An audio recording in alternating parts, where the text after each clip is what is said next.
ये मैंडेट कैदी नंबर 804 का मैंडेट है और ये मैंडेट जो है मजलूम लोगों का मैंडेट है जो इस मुल्क में इस मोरूसी सियासत का खात्मा चाहते हैं। रवायती अरीब कहते हैं दुश्मन इंडियन मीडिया, वो हमारा जिस तरह से मजाक उनके मीडिया में बनाया जा रहा है ये उनकी गलती नहीं है, मैं इसमें उनकी गलती नहीं समझता हूँ, ये गलती हमारे अपने लोगों की। अगर हम ये कहें कि यार ये मादनियात जहाँ से निकल रही है रूल ऑफ लॉ के मुताबिक, आपके दस्तूर के मुताबिक, पहला हक इनका है। कोई जमहूरियत यहाँ नहीं है, यहाँ लाठी की सरकार है। भगोड़ों को यहाँ ले आकर जो हमारे असासे लूट के अपने बच्चों का मुस्तकबिल, अपने आने वाले नस्लों का मुस्तकबिल रोशन कर रहे हैं, एवन फील्ड बना रहे हैं, जो पॉपुलर लीडर है बल्कि आलमी लेवल पे जो मुस्लिम कम्युनिटी की नुमाइंदगी करते हैं, जिनसे फ़लस्तीन की उम्मीद है, जिनसे कश्मीरियों की उम्मीद है, जिनसे अफगानियों की उम्मीद है, यानी इस मुल्क में कोई भी मुस्लिम कम्युनिटी हो उन्हें इमरान खान से उम्मीद है। सर आपका क्या नाम है, किस हल्के से?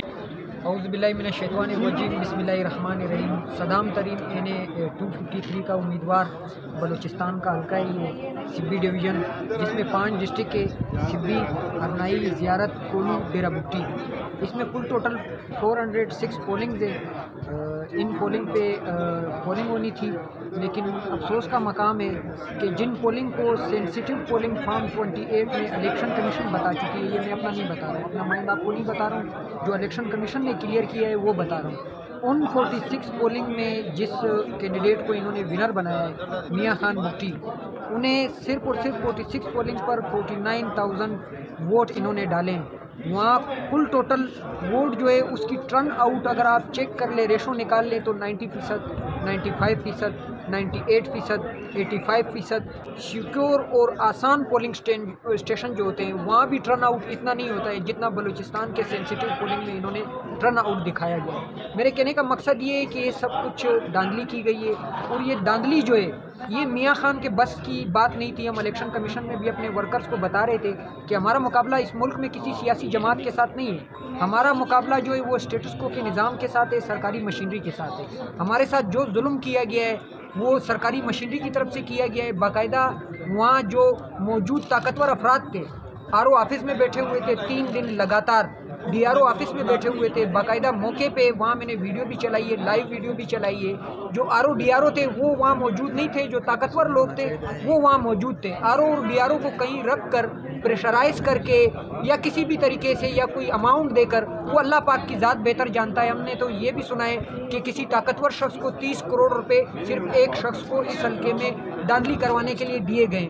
और जिस शख्स को ये लोग लेके आए उसका मिजाज, उसके ऊपर आपके स्टेट ने 35 FIR लॉन्च किए हुए हैं। उसके ऊपर समा न्यूज़ की एक रिपोर्ट चली है कि इन्होंने जो है कराची की छीनी हुई जो गाड़ियाँ हैं ये ख़रीदता है और बलूचिस्तान में इस्तेमाल करता है। जहाँ तक मेरी मालूमात है बलूचिस्तान में ये शख्स जो गाड़ियाँ देता है वो NLC को देता है। हम किसी भी बिज़नेस के ख़िलाफ़ नहीं है जो लीगल हो, जो एक कानूनी हो, लेकिन बलूचिस्तान में जो चल रहा है वो इंतहाई ज़्यादा जुल्म चल रहा है। हमारे साथ कैंपेन में भी बड़ा जुल्म हुआ। बाकायदा सरकारी लेटर मेरे पास आ रहे थे डिप्टी कमिश्नर्स के कि आप कैंपेन पर नहीं निकल सकते, आपके ऊपर खुद का हमले का ख़तरा है। लेकिन मैंने अल्लाह पाक का नाम लिया, तवक्कल के साथ अपने टीम के साथ मैं मैदान में उतरा, मुकम्मल वर्क किया, हर डिस्ट्रिक्ट गया। जब हम सिब्बी गए, सिब्बी में हमने एक दिन कैंपेन चलाई, दूसरे दिन हमने वहाँ रैली करनी थी, रैली अनाउंस की। जब हम रैली में निकले, हमने अपने रैली में वहाँ जहाँ खड़े होकर फिर अपना खिताब करना था, अपना पैगाम पहुँचाना था, कैदी नंबर 804 का पैगाम पहुँचाना था। बात करने के बाद जब हम वहाँ से रवाना हुए तो हमारे ऊपर एक हमला हुआ, प्लांटेड तरीके से एक बम रखा गया था, रिमोट कंट्रोल बम। उस बम के ज़रिए ये हमें इस दुनिया से निकालना चाह रहे थे, फारिग करना चाह रहे थे, लेकिन अल्लाह पाक की ज़ात को मंजूर नहीं था। मैं आप लोगों के सामने जिंदा खड़ा हूँ। 4 साथी हमारे शहीद किए गए, शहीद हुए, 5 हमारे जख्मी हुए। पोलिंग डे पे भी हमारे 2 साथी शहीद हुए। तो ये कोई इलेक्शन था? इस तरह इलेक्शन होता है? एक कैंडिडेट के ऊपर धमाके किए जा रहे हैं और दूसरों को सरकारी प्रोटोकॉल दिया जा रहा है। मेरा मुकाबला दरअसल था दोस्तेन डोमकी के साथ, जिनका भाई इस वक्त निगरान वज़ीर आला है बलूचिस्तान का, अली मर्दान डोमकी साहब। उन्होंने वहाँ आके इंतहाई ज़्यादा खुल के, सबको पता है, वहाँ स्कीम भी दिए, वहाँ रोड भी दिए, वहाँ ट्रांसफार्मर भी दिए। मतलब धांधली के मुख्तलिफ अरबे इस्तेमाल करने के बावजूद भी इन्होंने शिकस्त खाई। इस तरह जो शाज़ेन भुट्टी थे वो भी हमसे मार्जिन में बहुत पीछे थे। जो जमीयत के कैंडिडेट थे नसीर काकड़, वो भी हमसे मार्जिन में बहुत पीछे थे। लेकिन कोलू, डेरा बुक्टी, इनके पोलिंग्स को बाकायदा जो सेंसिटिव करार दिया गया था, इनमें इन्होंने धांधली की, मुकम्मल धांधली की गई। लेडी एक तहसील है जो सिब्बी की तहसील है, वहाँ मुकम्मल धांधली की गई। फार्म 45 में कुछ और वोट है, फार्म 48 में कुछ और वोट है। तो समझ नहीं आ रहा है कि ये चाहते क्या है। हम इस मुल्क में न बदअमनी चाहते हैं, न हम किसी के ख़िलाफ़ है, न किसी ज़ातियात के ख़िलाफ़ है।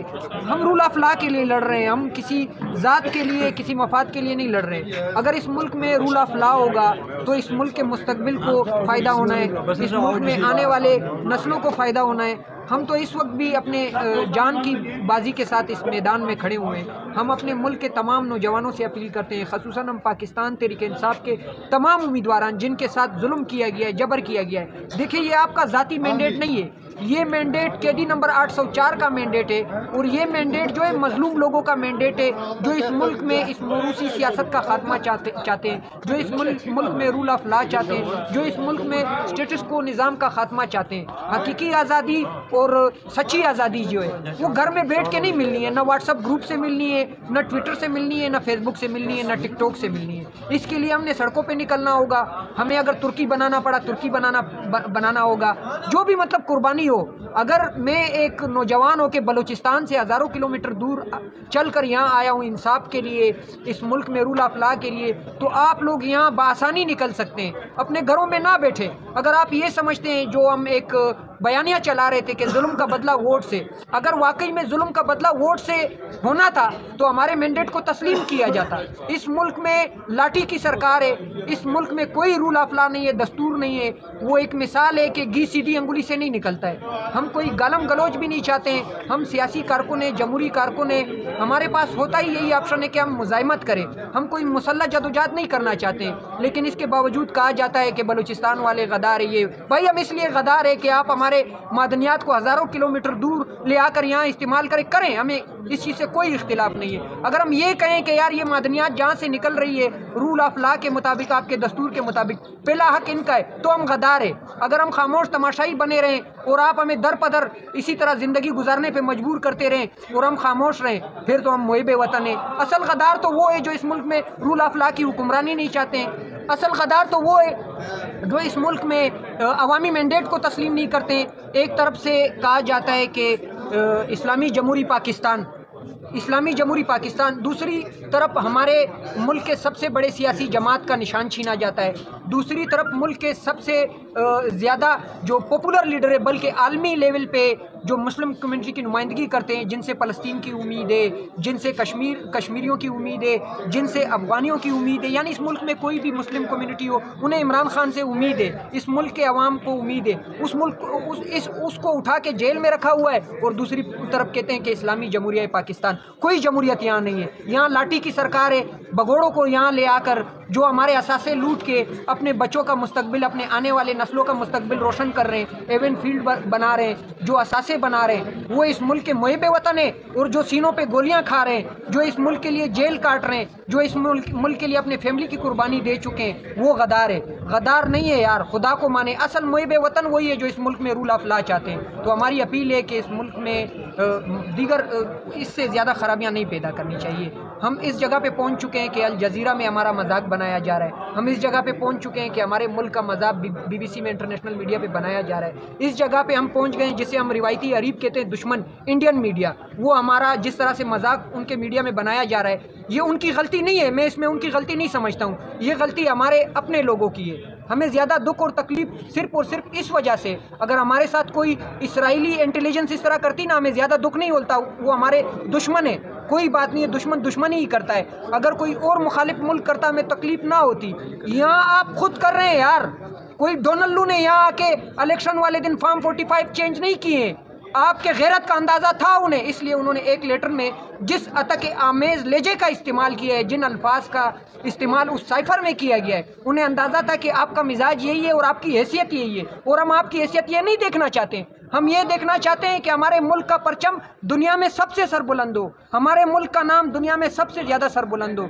और आप दूसरी तरफ उस मुल्क के परचम को खुद ही अपने हाथों से सरनगू करने के लिए तुले हुए हैं। तो अगर मेरी कोई बात जज्बात में ज़्यादा मैंने की है तो मैं माजूरत चाहता हूँ। अच्छा, इसके बाद इसके अलावा आपकी जो है ना सबसे पहली वीडियो जो है ना वायरल हुई थी, जहाँ पर आप जो है ना बैठ के कुछ यानी कि गवर्नमेंट के अहदेदार थे जो जिनके साथ आप बैठ के यानी कि ये कह रहे थे डायरेक्ट आप ये यानी कि इल्ज़ाम लगा रहे थे कि कुछ जो है ना एस्टेब्लिशमेंट के बंदे जो है ना आरओ के साथ जो है ना मिल के बैठ के कमरे में जो है वो रिज़ल्ट चेंज कर रहे थे। उसके बारे में आपके पास क्या प्रूफ है? इशूज़ तो मैं काफ़ी हाईलाइट कर चुका हूँ, सोशल मीडिया पे भी ज़्यादा चला है। मैं इस पे तो बात नहीं करना चाह रहा था, अलबत्ता आपने सवाल किया है, जवाब भी देना फ़र्ज़ समझता हूँ। बिल्कुल इसमें कोई शक नहीं है, जो मेरे साथ बैठे हुए थे वो DRO थे, बाकायदा आप उसके चेहरे से समझ सकते हैं कि सदाम सच कह रहा है, NA 253 का उम्मीदवार सच कह रहा है या झूठ कह रहा है, और उसके चेहरे के इंप्रेशन से आप समझ सकते हैं कि उनकी खामोशी ये दलील है कि वो ये एक्सेप्ट कर रहे हैं कि ये ताकतवर लोगों ने रात को 4 बजे DRO ऑफिस में घुस के RO ऑफिस में घुस के